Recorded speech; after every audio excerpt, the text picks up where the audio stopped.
Hey there. This episode of the podcast is slightly different than previous episodes of the podcast because this episode of the podcast was filmed in a yurt in southern France. And I'd never actually filmed a podcast in a yurt or in southern France or in a yurt in southern France before. So this was all new to me. But I was there I wasn't really competing, but I was there at the William Aliotti Twin Fin Invitational. I was actually invited to a twin fin surfboard riding competition, which is kind of fucking crazy because I don't ride a twin fin, but I am quite a legend in the sport of surfing. So I guess that was justified as to why I was invited. Unfortunately, I didn't really get a good shot at competing because I didn't have a surfboard. The airline had decided to not deliver my surfboards to France alongside myself. So I had to borrow a surfboard, I had to borrow a wetsuit, and it became somewhat problematic because everyone at the event was at least a good 20 to 30 kgs smaller than I was. So borrowing an adequate surfboard with the right amount of volume became, somewhat problematic. Anyway, had an absolutely fantastic time. There was a whole bunch of great people there. Some phenomenal surfing went down. And so I thought I would tap into the mind of one of these professional twin fin free surfers who were there competing, but not really competing, but sort of competing. And so I sat down with my friend McKenzie Bowden in a yurt in southern France and really just got in depth about what it takes to be a twin fin surfer. Do you want me to read you my affirmations while we're here in this segregated cult? What is this, an actual dome, eh? This is like an Eskimo dome. It's like an Eskimo dome, but not in where Eskimos live. This is called a yurt. This is a yurt, eh? This is a yurt. Is this a yurt? This is a yurt. Ah. I thought a yurt... I've never been in a yurt before. Really? No. I thought a yurt was like a heated little kind of sauna thing. No, a sauna is a sauna. Oh. And then also a steam room is also a sauna. But then a yurt is its own thing. Mm. But this is like a geometric yurt. I can feel the cosmic energy in here for sure. Yeah, it's pretty weird. But that's also what we're here for, to create a cult community of twin fin riders, eh?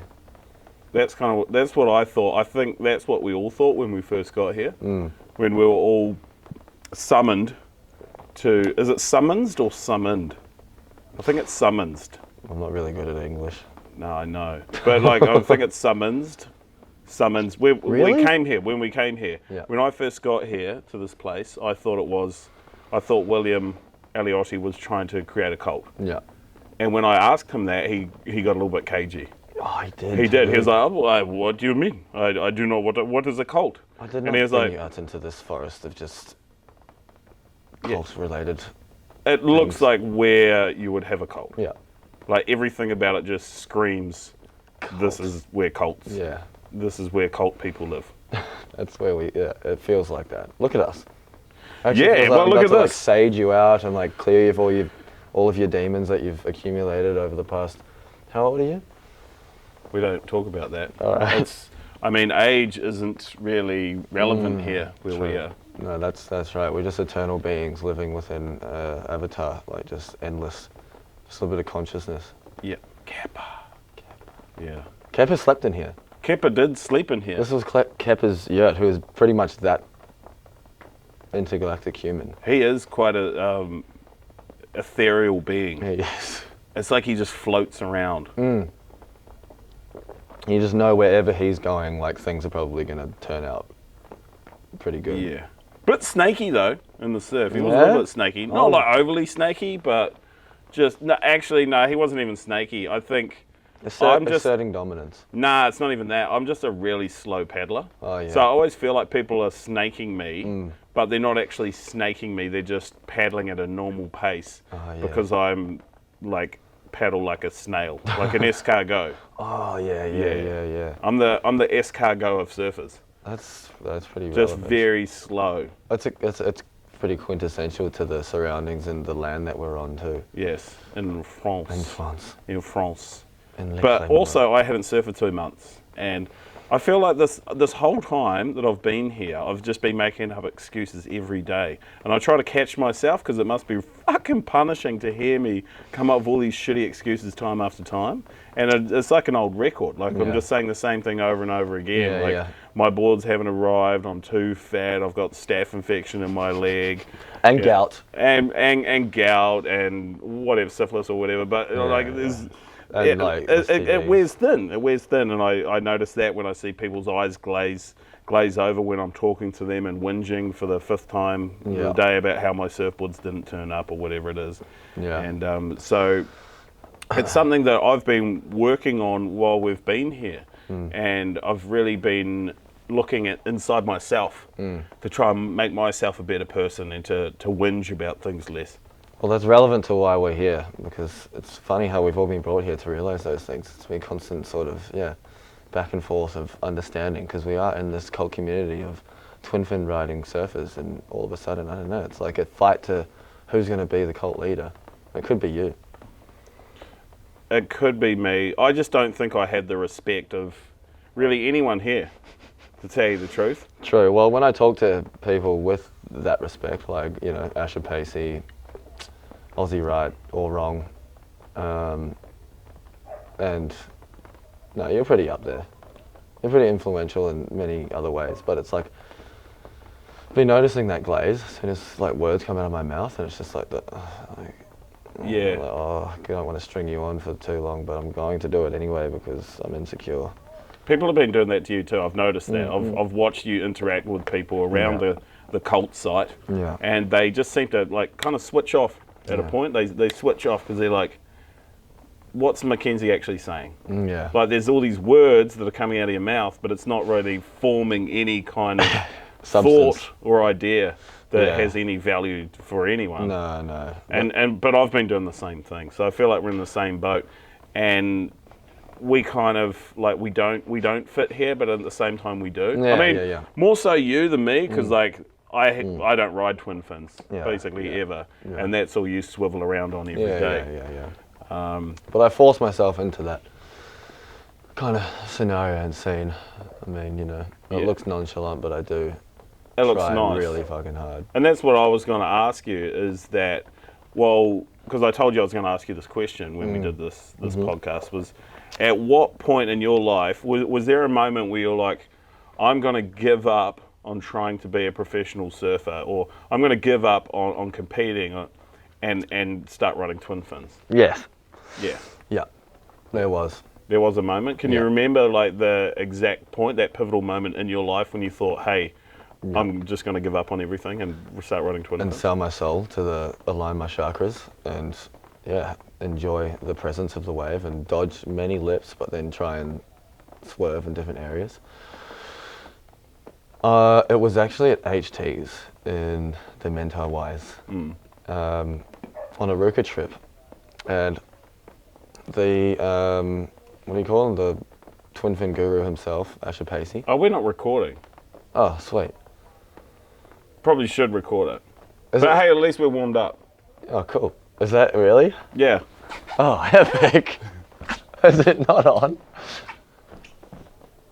Oh, we are recording. Oh, good, because it had no light on there. No, the light wasn't on. It's kind of scary. It's like we're in this big yurt of just like, talking, like almost. Because we're pretty limited with time. Yeah. There's big time constraints in the cult.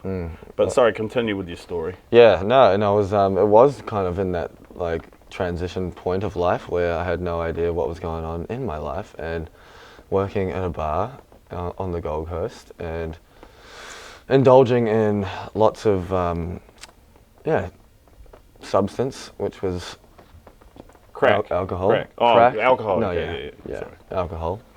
No, not too much. It sounds kind of like it sounds like a wet towel. But no, it was a major influence on Mr. Asher Pacey. I think he just got on album. Obviously, he's been riding twin fins for a long time.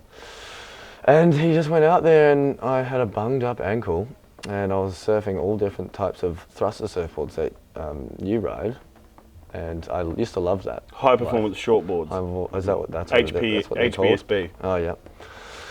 And I couldn't really maneuver them as well because I had a stiff ankle, and then I saw Asher just having so much fun. I was like, oh, far out, I want to do that. And then I rode all his boards the whole time, and I can just, I mean, he wouldn't say it, and it probably wasn't the case, but I felt like I was pissing him off the whole time because I just went, can I ride this AP, like, please, like, my God, at this time, can I please ride this? Because he doesn't like talking about surfboards at all. Yeah, that's what I've heard. Yeah, he says that he finds it very fucking punishing. Yeah. That's why I wanted to ask him if he'd come on this podcast and talk about surfboards. Yeah, but he thought that almost looked like he thought that was even more punishing. But I bet he wishes he was here. He totally wishes he was here in this yurt with us.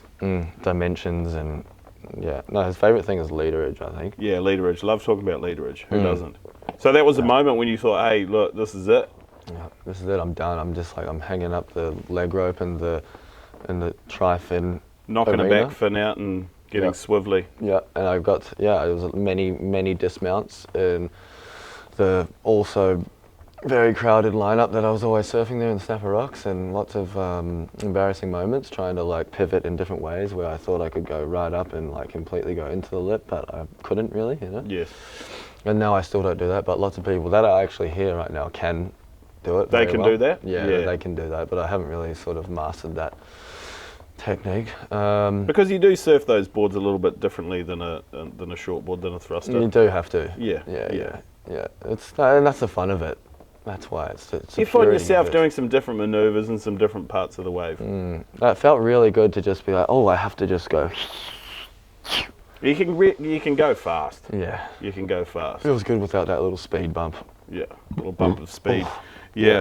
I've noticed that a lot of people here have kind of gone through the same path, or not the same path, but a lot of people here are failed competitive surfers that have kind of pivoted into another area of riding alternative craft, or it's almost like not even alternative craft at this point, because there's so many people riding twin fins and single fins and different fin setups and zero fins, or that it's almost like a high performance shortboard's an alternative surfboard. It's getting close to that point. Yeah, it is like that. It becomes so novelty that it's just not, and it becomes the mainstream. Yeah, it becomes mainstream, and then it's going to be uncool. It's like hipsters. I know. What the fuck? What's the next thing? Oh yeah, go on. Yeah, no, but it is. But it's like hipsters. Like when you start doing something that a hipster does, and it becomes mainstream, then they're out immediately. And I mean, the same thing could happen with twin fins at some point. Yeah. And then what's the next thing? Is it foiling? Maybe. It's not. I was watching. And it better not be. Hopefully not, but was pretty influenced by how much fun Eric Geiselman was having on his foil after he'd surfed about 3 heats, and then also just took out his foil down at the beach, which was like a 20 kilometre walk down to the beach, which is even just hard to like walk down there in general, but we had boards and then he had a foil on top of that. And he went out there and just spun it like, and it's going zing, zing, zing, he zing. kept surfing. Yep. But the problem with Eric is that he is just an absolute weapon, and he has the most energy I've seen out of any human I've ever met. Yeah, it is a thing. So him on a foil compared to someone like us on a foil is going to be dramatically different. Yeah. No. Like, I'm not doing that fucking pumping up and down shit to like keep going. There's no way that's going to happen. It looks My leg is still sore from merely surfing the other day, and I didn't catch many waves because I was stuck in the rip. True. I was stuck in the rip for the entire event. That doesn't. That might have something to do with. I don't know. How old's Eric? Is he fucking? He's like 36. Oh yeah, that's pretty getting there. That's but he's built like a fucking a greyhound. He is a jigsaw piece. Yeah. Like completely chiseled to the bone. Just absolute weapon. Yeah. It's abrasively emasculating.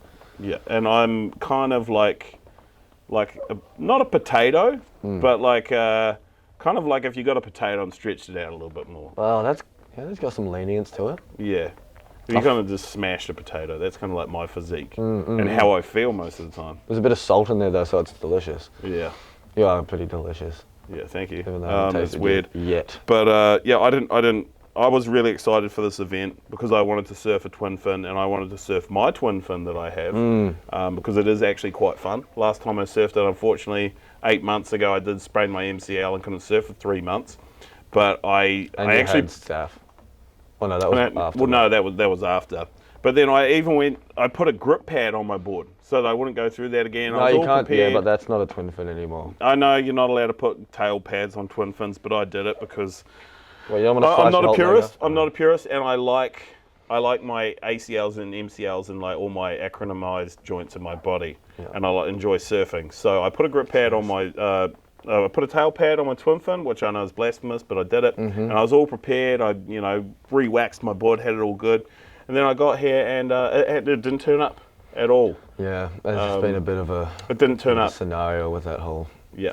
Which is, it's not ideal when you travel to the other side of the world as far away as you possibly can be, and you don't have a surfboard for a surfing contest or a wetsuit. So yeah, I kind of borrowed boards that did not work at all for me. Could have just you can just, it's easy, man. We're at a twin fin comp. You can just use everyone else's. But And that's what everyone kept saying. They're just like, oh, look at, there's all these twin fins. And I'm just like, okay, just take a moment, look at me and look at the size of me, and then look at everybody else. You kind of are like the Gandalf of our Hobbitville cult community that we have here. You know, you're like, it's like in terminology, you know, or I stick out. I'm the anomaly. Yeah. I'm the largest person, and I also don't ride twin fins. Yeah. Which is, kind of the very main helpful. thing. But yeah, I just got stuck in the rip the whole time. And I kept coming in, and I was just so demoralized and defeated, and I felt like my ego had just been totally torn out of me. That's what happens. And because there were moments there where I was just lying on the shore, and someone said to me that they were going to run down to me because they thought I'd had a heart attack, which is understandable. Really? Is that what happened? Because, well, no, they thought I was going to have a heart attack, so they were moments away from running down to the beach to see if I was okay. But I was just like lying in the shore break face down, just trying to take some breaths. Well, that doesn't make any sense, trying to breathe with your face down in the water. But no, I was just taking a moment. I was just taking a moment to just try and relax because I was so angry and so frustrated that I'd had such a fucking bad surf. Was it that? It doesn't really show. Like maybe does that? Did you get over it real quick? No, but that's why I did it, because I had to take a moment away from everyone and just sort my entire life out in that moment, and take some breaths and relax.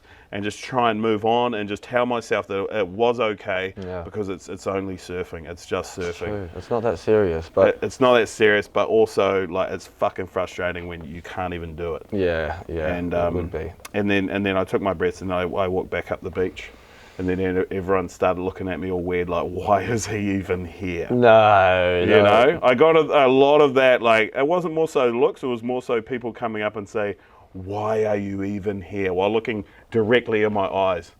Yeah, there was a line. Actually, I did formulate a line, and like everyone from the hierarchy of twin fin riders in this line. I remember that. After See, that was 10,000 beers. That was kind of interesting that you did that. You lined everyone up in the event, and then I was standing at the end of the line, and everyone had their turn to walk up to me, stare me in the eyes, and say, "What are you doing here? You don't deserve to be here. Yeah. Go home." Like, I thought that was need to happen. Like sometimes you just need like a little bit of an ego tear to come back from the darkness into the shining light that you really are. And no, that definitely tore me right down. Tore me right down. So I got stripped of my ego, and then now I've just been trying to build it back up. Well, we're in a safe place. Thank you. How cold are my hands? Yeah, fucking freezing. Feels like. But I want to say thank you so much to William Aliotti for inviting us. Yeah, no, it's absolutely been to this amazing. event. We have beers that we've been drinking consecutive days. So many beers. There's been 10,000 beers, I think it was. 10,000 Was beers. it 10,000? It was 10,000 beers. 10,000 beers. But every night it's been 10,000. No, it's been, Well, it feels like 10,000 beers. It feels like it. Swedish rounded. And it's got William Aliotti, Twin Fin Invitational. And then Aussie Wright did the graphics on it. Did he? Yeah. Oh, what an absolute weapon. Of course it is. It's very Aussie Wright related. Yeah, so he did the graphics on it, and he's here. He's here. Amazing. He's the most experienced surfer. He would be, He's dabbled in all sorts of different, like, all things previous to his being. See, I just kind of talk and nothing comes out. I know. And especially when I'm nervous. Why are you fucking nervous? I don't know, you're making me nervous. No, I'm not. Not fucking not. I think it's weird just being in this yurt. Because we kind of left everyone like, oh, we'll go do this podcast in that yurt over there. And they're like, you guys are going to go and jerk each other off, eh? And like, no, we're not going to do that. No. I've got a camera and stuff, and they're like, just because you've got a camera, that's more likely that you're going to go in that yurt and jerk each other off. This is actually what we do. It's just film it, put it on some illegal site, and we get millions of dollars of jerking each other off in random corners of the earth. Yeah. But I mean, at least we've got video footage to prove that we didn't come into this yurt and jerk each other. Yeah. That we did what we said we did. Yeah. I bought this out for no reason. Yeah, why did you bring that? I don't know. I got all like little scribbles and drawings and T-shirts that I haven't made yet. It says "Worry less, dance more." Worry less, dance more. Fuck, that is so gay. I know. And when I say gay, I don't mean like in a homophobic way. I mean in like a more derogatory sense. Yeah, of course. That's like you know. Yeah. What I used to always say to my friends when I was riding on my bike, I'm like, oh, hurry up. Yeah, I'm not going to say the other word. Yeah, because we can't. You're not supposed to say those words. Yeah. No. I'm getting fucking warm in this yurt because it's warm? Yurts. I didn't realize yurts were actually like greenhouses. Or like this part of the yurt is like a greenhouse. What's a greenhouse? Are you fucking kidding me? No. You don't know what a greenhouse is? Have you ever seen a garden? like where vegetables grow and shit, eh? Yeah. Yeah, that's it. Yeah. So you got there in the end. Yeah. Yeah, where the things that we eat. Yeah, that's how you create vegetables and stuff. So Mackenzie, I wanted to get like just naked. No, I wanted because I don't want to get naked yet. Because I don't know. I feel like Kepa is the only one who can really get naked. Yeah, true. He does strip his pants off every single time you look at. Well, I don't know why you're looking at him when he gets changed, but for some reason you just want to look at him. Yeah. And normally when he is about to go out and surf, it's just no care in the world and just.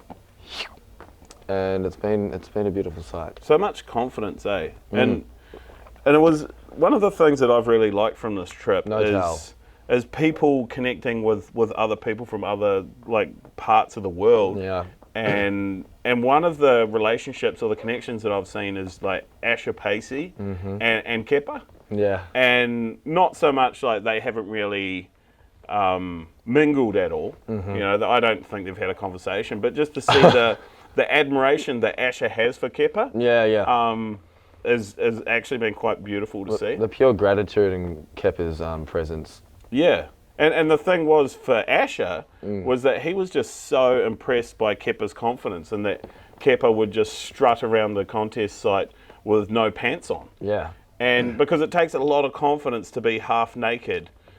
And on the down undercarriage part, to be half naked at a beach full of people. Yeah. Because, like, in Australia and New Zealand, we don't do that. No. But in Europe, it's a completely different thing. It is, eh? They don't, it's like towel schmel. Yeah. Like, I didn't even have a towel for the whole time I was here. So I was just like, how do I get a towel? Who's got a towel? And then Kepa's just like, I do not need a towel.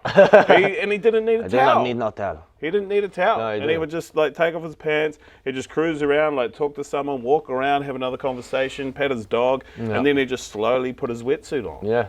And I thought that was impressive. And for me, I thought he was the MVP of the entire event, just for having that much confidence. And he was, And then he snaked you 5 times.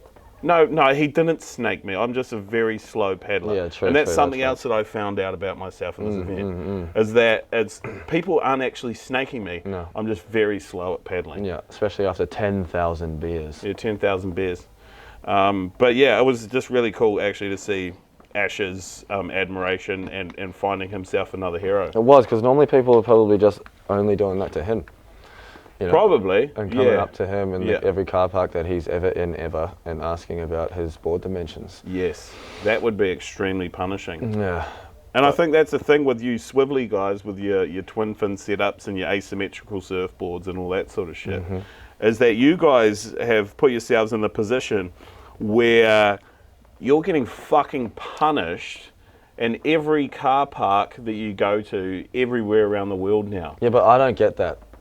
But you still do get that. I do get it. You do get that. But I put myself into more of a pigeonhole of where everyone comes up to me now and like normally for some reason they're German and they ask me to do the hello face. Yeah, they ask you to do the hello. Yeah, they ask me to go Goo or whatever it is. Yeah. And then I do it and then they kind of laugh and then they look at me and it's like, They That's the expect end more. of this interaction. Yeah, they're like, you're the German guy. Yeah. Or not the German guy, you do the and they're like, do the face. Yeah. You know, the German face. Yeah. That's a common thing, and it's like, it was really funny and novelty at the start, and now it's like still a thing. I'm like, oh my God, who am I? Is that me? You've changed. You've Yeah. definitely changed. I have. I've been completely Germanized in lots of good ways. But you're getting that out of the surf realm. But say if you're back in the surf realm and you're at a car park at a beach anywhere in the world, people are going to ask you about your boards. Yeah. Because you guys have chosen to ride basically just talking points. Yeah. You guys all ride talking points. Yeah. So you turn up to a beach and someone's like, oh, what kind of fins? Oh, so what is the, when you're with your ASIM, so what does the lopsidedness do? Oh, okay, so that makes it kind of looser on one side of the rail and then it's a little bit hard. Okay, yeah. And then, so why is it the nose? Why is the nose a little bit lopsided? Oh, yeah, right, okay, for the aerodynamicism of the rails that are out of the water. Yeah. So you guys have kind of brought that on yourselves. Yeah. And that's in part why I still ride a thruster. Because people don't want to talk to someone about a thruster. But we're at the pinnacle of where that feels like it's probably going to happen, because that's going to be novelty and niche soon. So everyone's going to be crowding around you in car parks and asking you specific dimensions to your alternative surf craft. Yeah. Because it's a high performance shortboard. Yeah. And that's why I'm thinking, and I guess this is a bit of an announcement on this podcast, that I'm going to be pivoting into the twin fin realm. And What? Yeah, I'm going to start doing it. I mean, I've already got a twin fin. I've actually got 2 twin fins, but I'm going to start like actually Just working. becoming that? Just becoming one. It actually flatters me, because I've never heard you say something like that, or ever heard something come out of your mouth relating to embracing the twin fin world. I know, it's pretty pretty crazy up. that you are here, actually. I know, it's pretty fucked up. But I don't understand why I'm here at all. I'm glad. But the thing is, like, I've never said anything bad about riding twin fins, because I reckon they're fucking awesome. Yeah. It's just some of the people that ride twin fins. Like, obviously not everyone here. Everyone here is amazing. Especially Kepa and Asher and their relationship that they've built. Well, they haven't built, but We've the built admiration that them. Asher has built and put Kepa up on this pedestal. But, like, some of the people that ride twin fins are kind of like a bit fucking punishing, because they do it for the image, because it has become a status symbol, kind of. Yeah, I did that a bit. Yeah, a little bit. It's cooler. It's cooler than riding a shortboard. Way fucking cooler. It's a point of difference. Yeah. But it's coming to that point where it's not really becoming too much of a point of difference anymore. There's a certain point where you got to milk the pony, and it kind of becomes a thing. But then if you milk it too hard, it does become nonchalant. Yes, super nonchalant. And a little bit, probably forceful. Yeah. And when you see someone almost like whack their back out of place on a wave where you don't probably need to do a high line on a 1.5 foot wave, that kind of, it doesn't feel or look as good or pleasing to the eyes. Yeah, when you see people doing aggressive chalants. Yeah. I've done a couple of those. Yeah. Like in the early days, I was like, I'm just going to run in a high line. Yeah, it's not because it feels good, it's because I'm getting filmed. It's because it looks good. It's not because it feels good. Yeah. So how often do you because your style is obviously extremely contrived, and you've worked hard on creating an image for yourself. So how much time would you put away per week to work just purely on style? 10,000 beers. 10,000 beers a week on style. 10,000 beers. No. Because they say 10,000 hours and you become an expert at something. So, I mean, you're probably getting close to becoming an expert at style. So beers. I'm just saying you must have put in quite a lot of time practicing and perfecting style and the chalanticism that you show on a wave. Yeah. Well, if you're trying hard, then you're not trying hard enough. You're going to try even harder. So try really fucking hard not to try is basically my motto, you know? Yeah. Well, that's what I've always thought. It's with the type of surfing that you and all these other twin fin people are doing, it's like you're trying as hard as you can to look like you're not trying at all. Yeah. That's the key, though. Which is extremely hard. Yeah, exactly. But like, it's a beautiful dance. It is a beautiful dance. It's a majestic dance. It's also and then you say stuff like that as well to make it sound like more dreamy. As well, and just try and sell it to people. Yeah, no, you do. It's a great business actually. Yeah. For people that are, I mean. It's a big industry. Twin finning is a big industry. Yeah. Because albums sell boards like Like Mike from Melbourne was saying, he's invoicing boards out. He loves invoicing. You Apparently, 1,500 US for a fucking surfboard. You open your mouth and he'll send you an invoice. You know? Yeah, time is for his worthy. time. Time is money. Time is money. Here's an invoice. Exactly. Pay me. Yeah, money is time. Time is money. Pay me that freaking money, baby. Maybe it's just an American thing, though. Yeah, maybe. The boards are beautiful, I must say. Yeah, they are. I mean, they're no like Lee Stacey surfboard, but Fair they're nice. Great. They're nice. Good plugs. Yeah, and they're definitely like Lee's boards are much cheaper than Album's. They are. Yeah. Yeah. Yeah. Well, I shouldn't say cheaper. I should say more affordable. More affordable. Yeah. For the general. Yeah. Yeah, but I mean, I guess it depends on what scene you're chasing and who you're trying to tap into.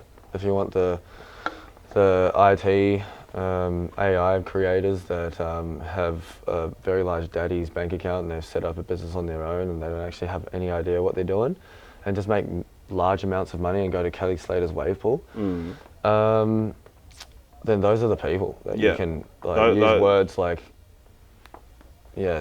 dance and dance and dance again. Yes, of course. Dance. And Yes, feeling like in you're the German dancing. discotheques. Yes. Yeah. Yeah. And I think that's why like guys like you and Asher are so important for marketing surfboards, because they see you guys and they're like, I want to be like these guys. Yeah. And it's not just like I want to ride the boards that those guys are riding. I actually want to be them. Yeah. You know, I want to Embody get them. inside their skin. I want to like kind of like stalk them, follow them home, and start like, you know, maybe get a little clipping of your hair or what is it, like smell it, and you know. Yeah. I mean, we're risking a lot on the line actually for that. It's it's dangerous what you guys are doing. It's fucking dangerous, mate.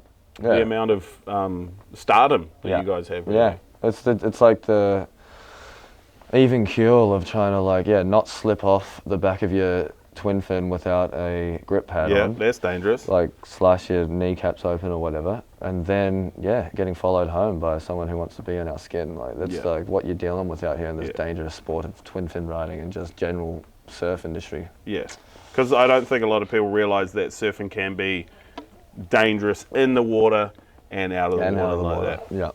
It's actually more dangerous out of the water. It is more dangerous out of the water.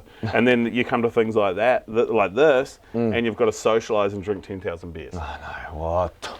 And be in beautiful nature. I know, it's fucking punishing, but like, you know, sometimes you got to do it. I know. And as a new twin fin rider, I'm willing to like go through the slog and the rigours of traveling, you know, to the other side of the world and, you know, being put up in free accommodation and drinking 10,000 beers and eating foie gras and escargot and calmar. Having anything at the tip of your fingers because the hospitality of the French has been freaking absolutely. Yeah, it's just phenomenal. And I'll put up with that, you know, to surf a board that actually goes fucking pretty good. Yeah. But is unfortunately just too much of a talking point. And with that, my back is getting sore and my beer is empty. So I think we should go and drink more of these beers. But santé! Santé! Santé! Salud! Salud! It's been beautiful, mate. Oh my God, my back is actually fucking Me seizing too. up. I'm never joining this cold again. Oh my God, fuck Nah, this cold. I will. I'll stay here forever.